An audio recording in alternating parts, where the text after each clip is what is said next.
Good morning and welcome to today's episode of Recipe for Success. I am your host, Lori Salarulo, and I'm the proud CEO and president of Junior Achievement of South Florida. You know, we have been doing this show now for a little over a year, and gosh, I've just heard some amazing stories and journeys from leaders and community leaders, entrepreneurs, and it's been really exciting to learn from all of them. I hope that you have had a chance to watch some of the prior shows. And if you haven't, they are on our website at jasouthflorida.org. This month is Women's History Month, which is really important for me. It's always been something that I've been focused on. You know, I think it's a time to reflect on the courage, the experiences, and the accomplishments of the women who came before us, right? There's so much more work that we can do. But we've made strides, and we need to recognize that and celebrate that. I think it's also, for me, especially being in the position that I'm in with JA and having the opportunity to influence young people, especially our girls, it's a time for us to pay it forward, right? And make sure that those that will follow us also have the same opportunities, if not more, right, to break those ceilings, as we say.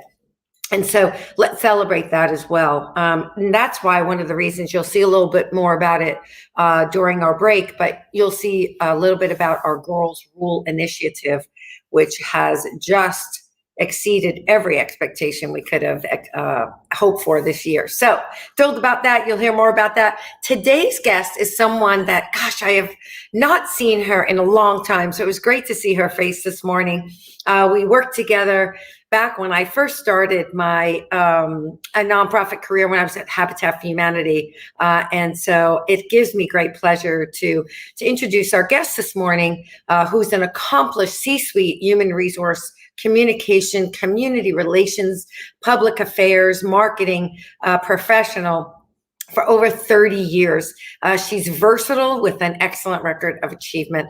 And it is my great pleasure to welcome my old friend and now my new friend again, Rocki Rockingham. Good morning. Good morning. How are you? I am amazing. How could I be anything but? I'm here with you. Hey, it's a fantastic day, I have to say. Happy Thursday to all your listeners. It's great. It's great to be here. Thank you for Oh, inviting me. thank you. No, thanks for accepting the invite. And so it's been a while since we've touched base, and so I'm glad that we're going to have the chance to catch up a little bit. I didn't even read your full page bio because I want to get right into Sure. rock and your ingredients, right, that have made you successful and brought you to where you are today, hmm right?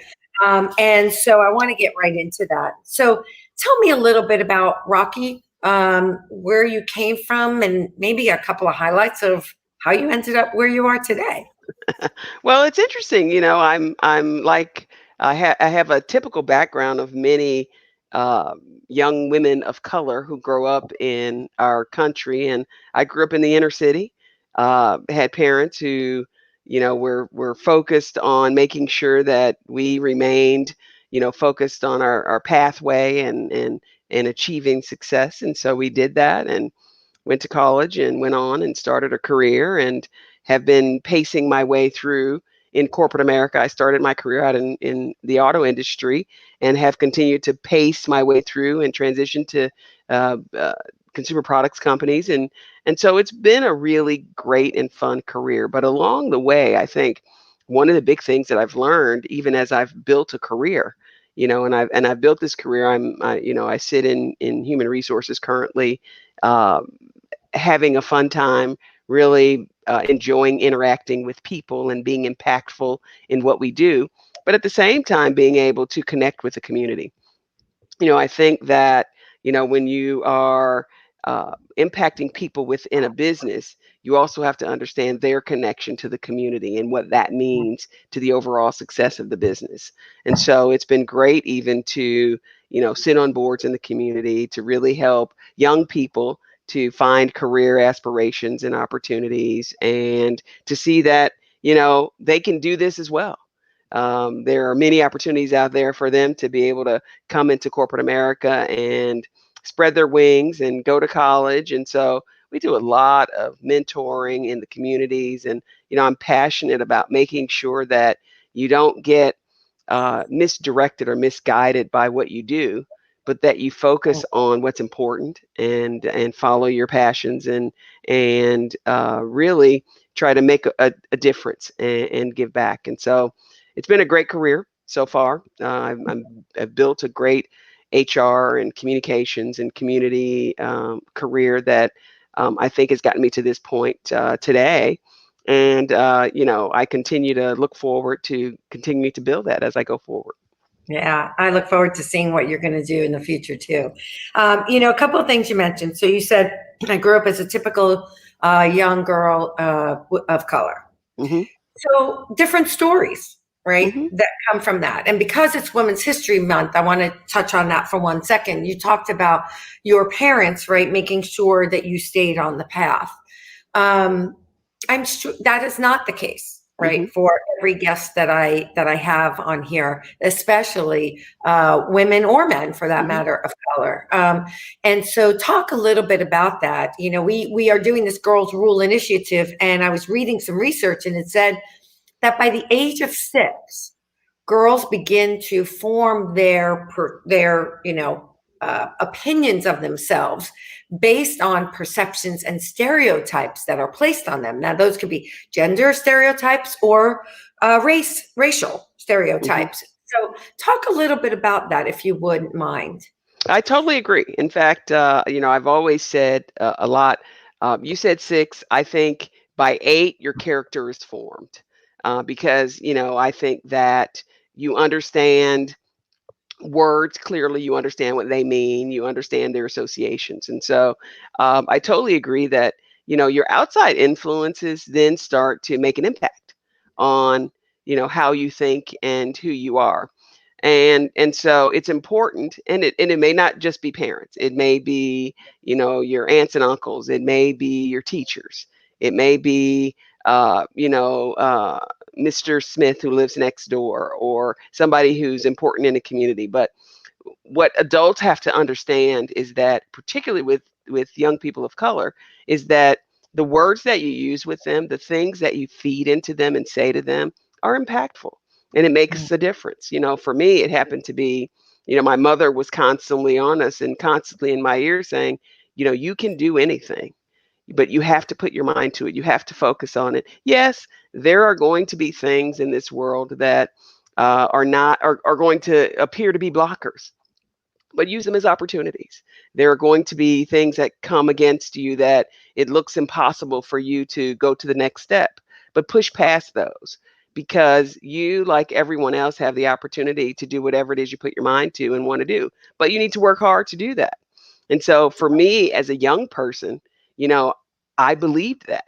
And so because I believed it, I embraced it and followed that and have pushed throughout my life. Has everything been easy? It has not. But at the end of the day, I think that you use those milestones as learning opportunities.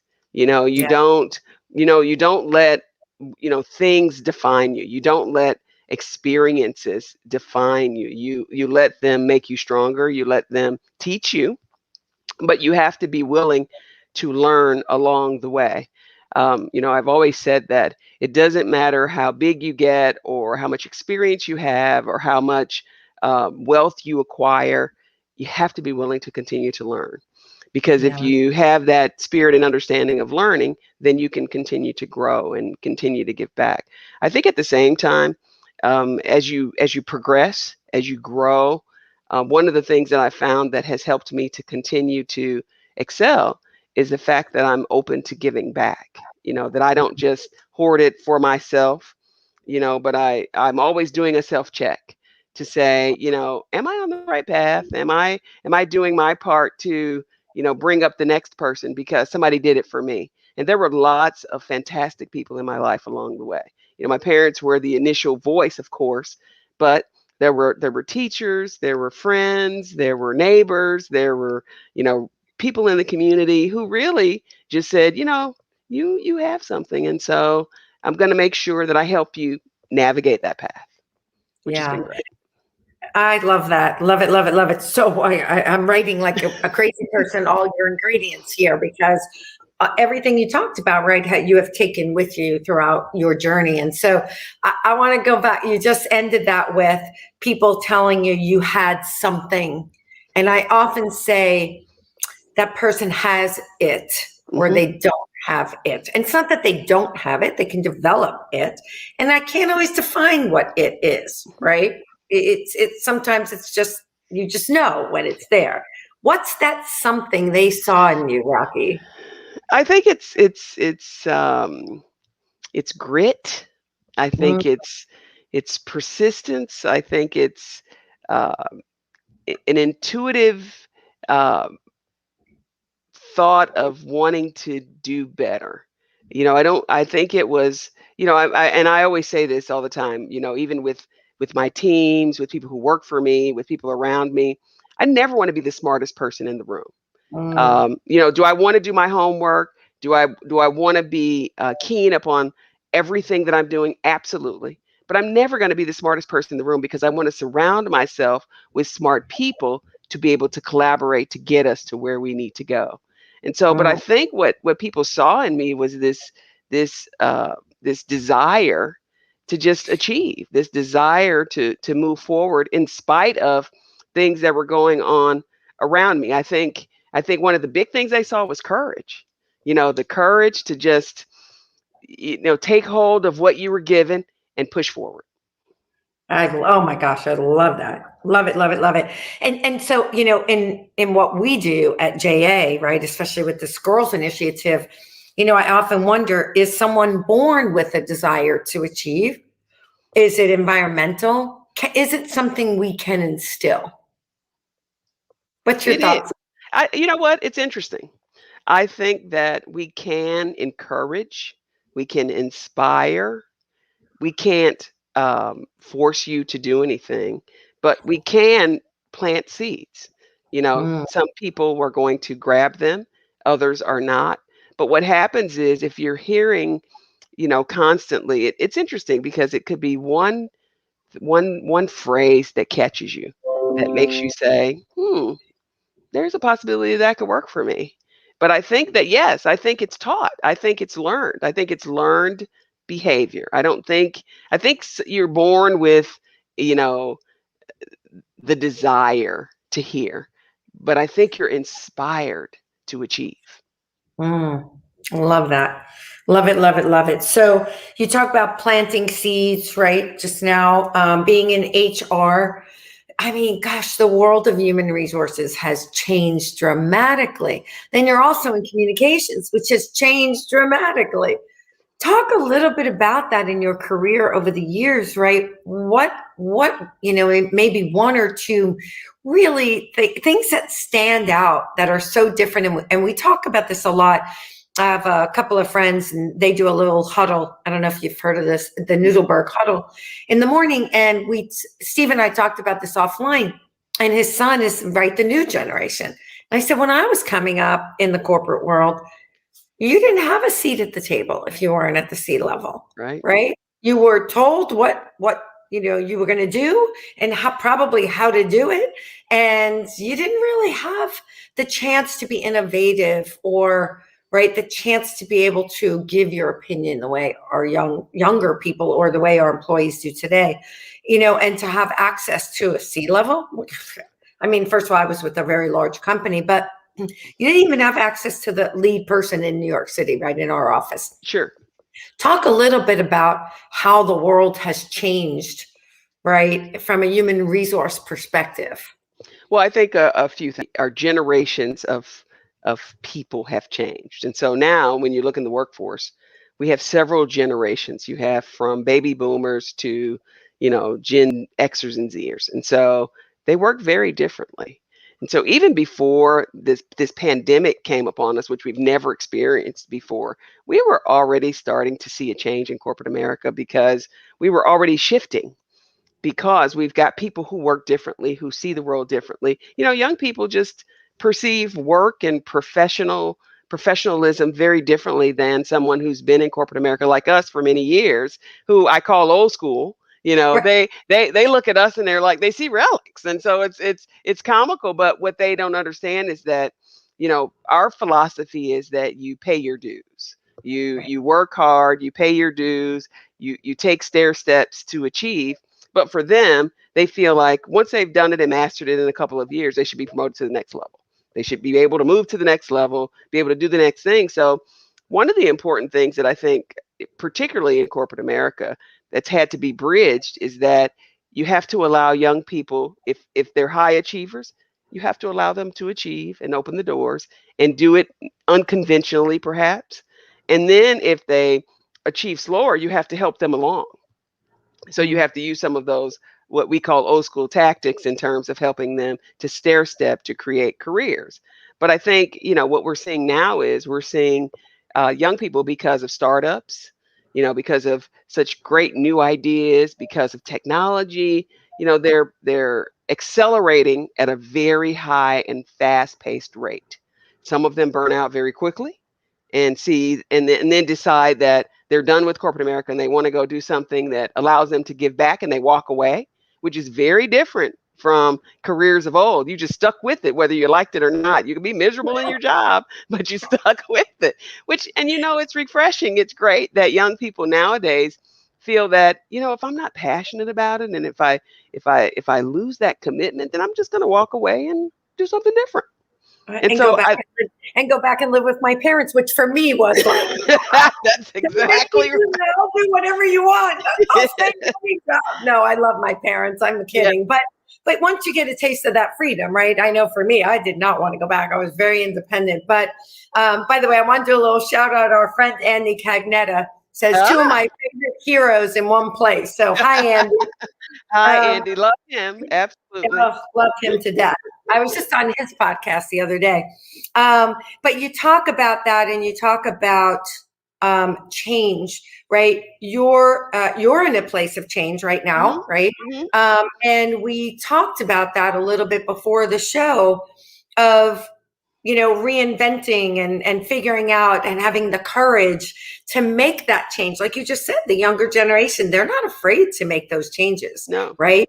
And I can tell you, when I went through my divorce, I was a stay-at-home mom for a little while. My oldest, I think was born with Down syndrome. So I said, you know what? Been there, done that. Was a CFO. I don't need to go back into finance. So I'm going to stay home and I'm going to figure out how to make, do everything I can for Patrick. But I immediately, because of my personality, got involved in boards and doing all kinds of things for kids with disabilities or kids at risk. And then when I went through the divorce, I said, okay, so I go back to corporate. And because I kept my skills up by doing a lot of nonprofit stuff. And my friend said, no, you need to go to nonprofit. And I was like, what do I know about being in nonprofit? And she's like, you've been doing it, right? You just don't realize. And so using those skill sets to do something different. So that was a scary time. I remember that. Talk a little bit about the change that you talk about when you're going through changes, even if they're changes we want to go through, right? Sure. That you talked about courage and having the ability to go through that. Well, it's interesting. And it's interesting that as women in particular, I would say, we tend to pause and we hesitate at change because for some reason in our psyche, we believe that, making big changes is not a good thing. And it takes us off balance, and there's a lot of uncertainty with it. And so if we're trying to be, certain with things and we want to make sure that we've got our pathway straight, change disrupts that. And so, so often we're afraid to just, make a pivot and, do something different. But I always say that you have to be courageous and own your own choices. And it's okay. Because when you do that, then, you step out because you're relying upon the experiences that you've had in life. You're relying upon the things that you've done in life. You're relying upon those people who've rallied around you in the past before, and you can continue to push forward. I think that so often, we're not encouraged to just be courageous, to stand on the edge, to make a change that could be something completely different from what you're doing. And you're a perfect example of that, Lori, where, how do you not go back to your corporate career that was thriving and decide to make such a change and such a pivot and go into something different and be able to imagine success? You know why? It's because you've been successful already. And so because you've been successful in one path, you understand what it means and you understand how to apply those basic skills to whatever it is you want to do. And so Yeah. once you pivot, It's scary though sometimes. it is. Well, you know what? It is scary because guess what? Guess what we've been taught? That, when you start all over again, you got to start at the bottom and then you got to go through this and it's going to be really hard and you're not going to be able to achieve. Well, guess what? At the end of the day, the experience and the opportunity is what you make it. Absolutely. It is. It's what you We're make. going to let that simmer for a minute and take a break, and then we're going to come back. Andy Cagnetta threw a question in there also talking about change. So we'll start with that when we get back. So Fantastic. We're just going to take a short break and let that simmer.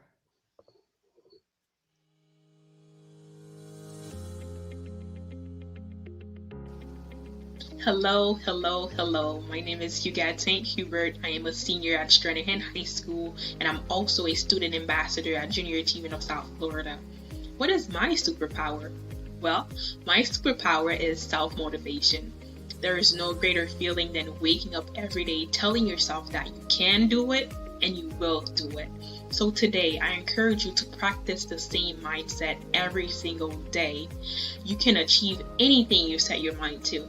I am super excited for the Girls Rule event. I'm ready to be inspired by these amazing and inspiring women. And thank you so much, Junior Achievement, for putting this together. I look forward to it.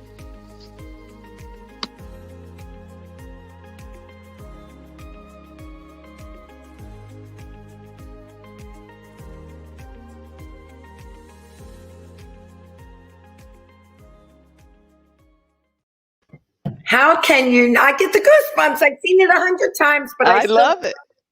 I mean, this initiative has just, oh my gosh, I literally do have the goosebumps. You get as one of our students, 16 years old. I mean, I was with a couple of our entrepreneurial students yesterday talking about how they never even imagined that they could start a business, right, and know how to run it, and get through the challenges and the changes that they had to go through. And the one young lady talked about the confidence that she's built. And she said, I've been through 11 years of school and not one thing I've done has taught me this kind of confidence, right? It's taught me a lot of things, but not this kind of confidence.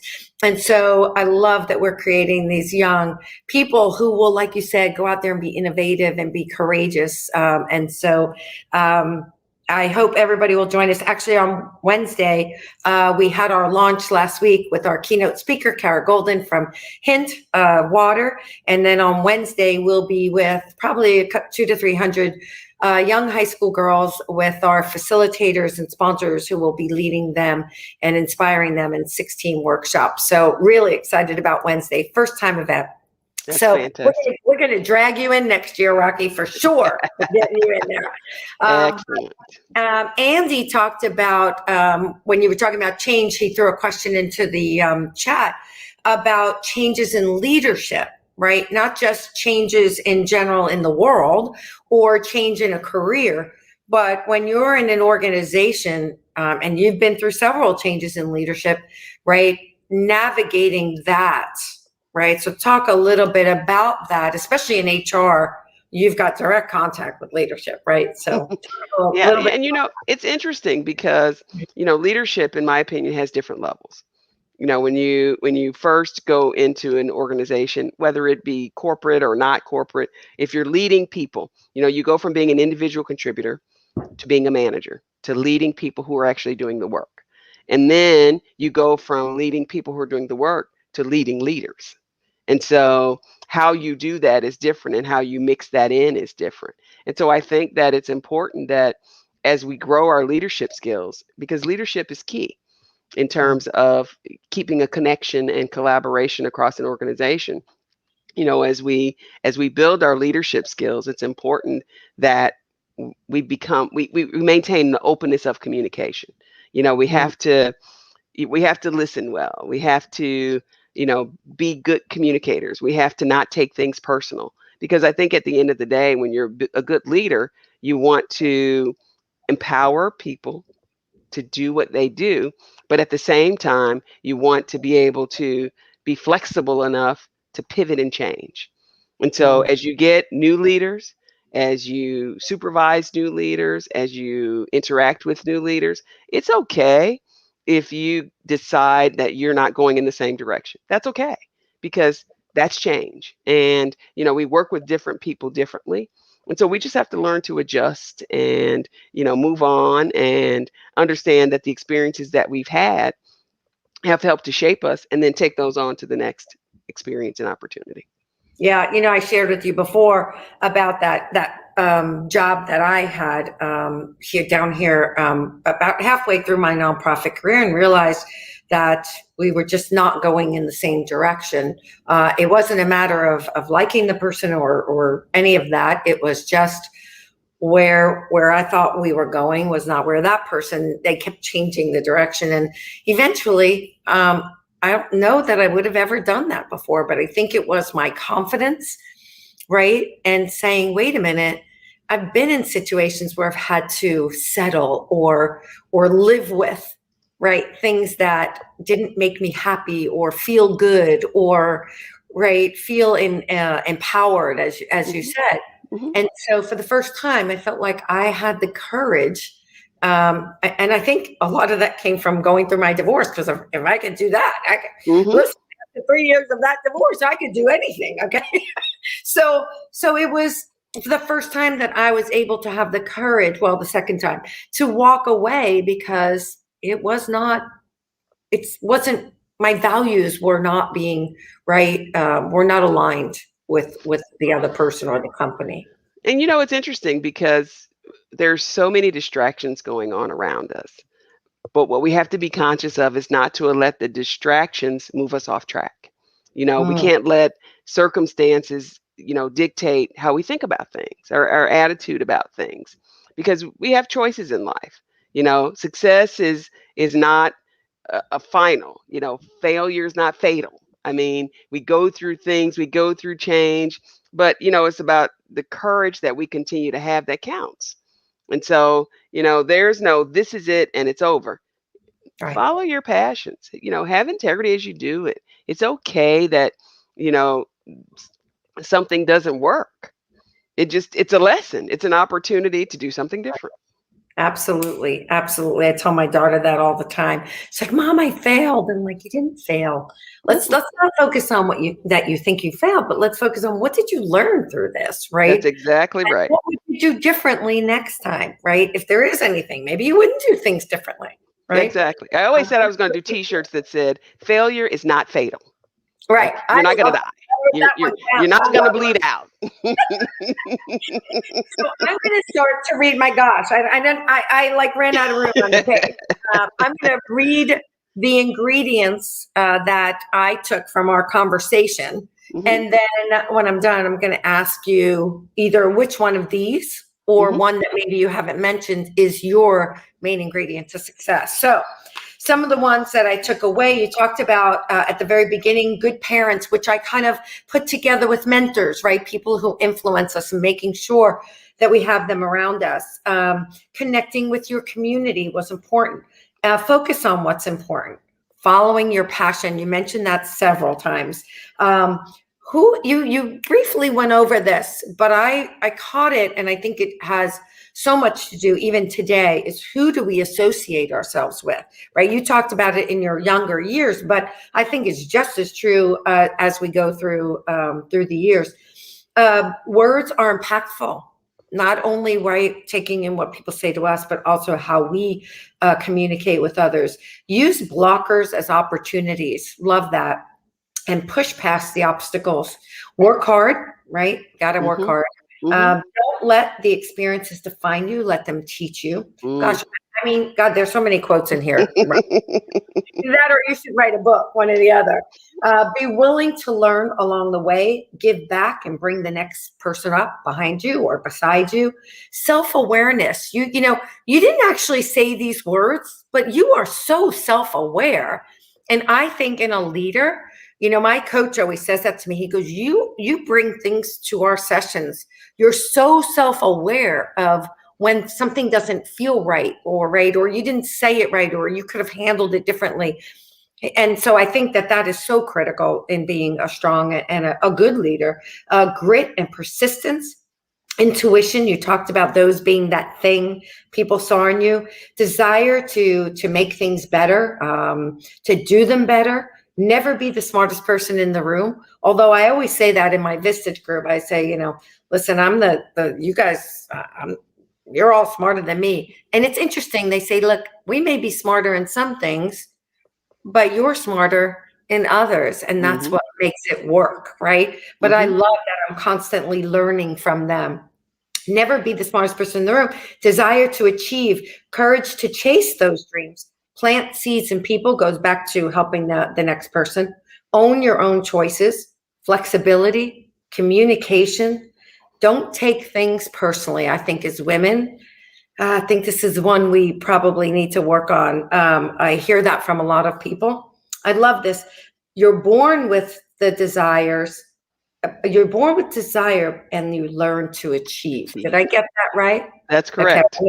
I wanted to make sure I got that one right because that was classic. Stay on track, right? Don't let distractions throw you off. And failure is not fatal. Lots of Rocki, there's a book in here somewhere, I'm telling you. And so I hope that you decide to write your story and your journey, because I think that it would be extremely interesting and inspiring for so many people. Tell me now, what is Rocki Rockingham's main ingredient to success? I would say it's two parts. The one is be courageous and own your own choices. Because you can't allow distractions to affect who you are and circumstances to determine what your attitude is. If you're passionate about it, go for it. And the other part of that is don't let what you do define who you are. You know, it's okay to have beliefs and values and stick to them, but follow your passion. You know, because at the end of the day, your reputation is made in a moment, but your character is built over an entire lifetime. And so you have to continue to build upon that. You have to continue to define who you are and try and do different things, but don't get stuck with having, you know, a profession or what you do or a job define who you are, because what happens is if that goes away, then it cuts very deep and then you find yourself questioning who you are. But I think at the end of the day, if you're open-minded about what you want to do, the more open you are, the more rational you're thinking, you know, the greatest and bigger and better achievements that you can have.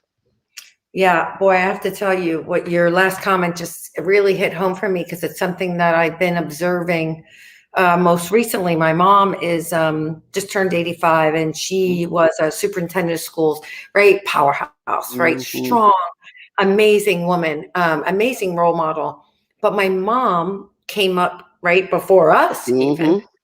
And when women were not, I mean, her father said, just, you know, go have babies, right? What do you mean you want to go to college, right? And so, but my mom worked so hard to achieve all those things that she had no other interest, right? Except for her kids, you know, her family probably. But now I'm watching her and I'm thinking, I don't want to be, I like, she doesn't have girlfriends because she never had time for girlfriends. She doesn't have hobbies, right? She never had time to volunteer and give back. And I'm thinking, yeah, no, I'm so glad that I've cultivated other interests and have my group of, you know, my crew or my posse, because we're all going to be in the same boat at some point, right? And Absolutely. so that is so important, not to put all your eggs basically into one basket is what you're saying. Yeah. Rocki, I have to tell you that it was worth the wait to have you here. I know we tried to get this scheduled for months.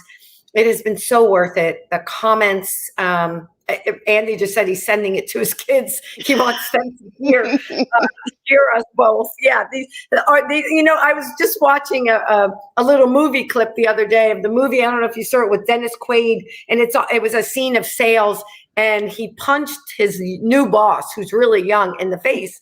And somebody asked why he punched him. He said, "Well, because he called me a dinosaur." But meanwhile, they went in to make a sale, and the dinosaur had built the relationship and got the sale. The other guy was just spitting out numbers and, just trying to be rich. And you know what? So there's something to be said for us dinosaurs, I think. Absolutely. So, yeah. And we're not done yet, girl. That's for sure. Not done yet. And everybody should hear it. We are not done yet. We are not done. Absolutely. We've got a lot more people to inspire and empower, and a lot more to do. And so I'm so glad we reconnected. I hope that we absolutely will stay in touch. I want to hear about what's coming for you in the future and things that you're going to do. And maybe when this all settles down, we can even grab a cup of coffee one day. I would love that. So I would love that. Thank you so much for having me. And thank you for all that you're doing in the community and inspiring young people. I think it's amazing. And so thank you very much for that. Thank you. Thanks for everything you do. And thanks everyone for watching today. Andy, I want to hear what your kids think of the episode today. So give us some feedback. But thanks everyone for watching and for listening and being inspired and being open, right, to learning.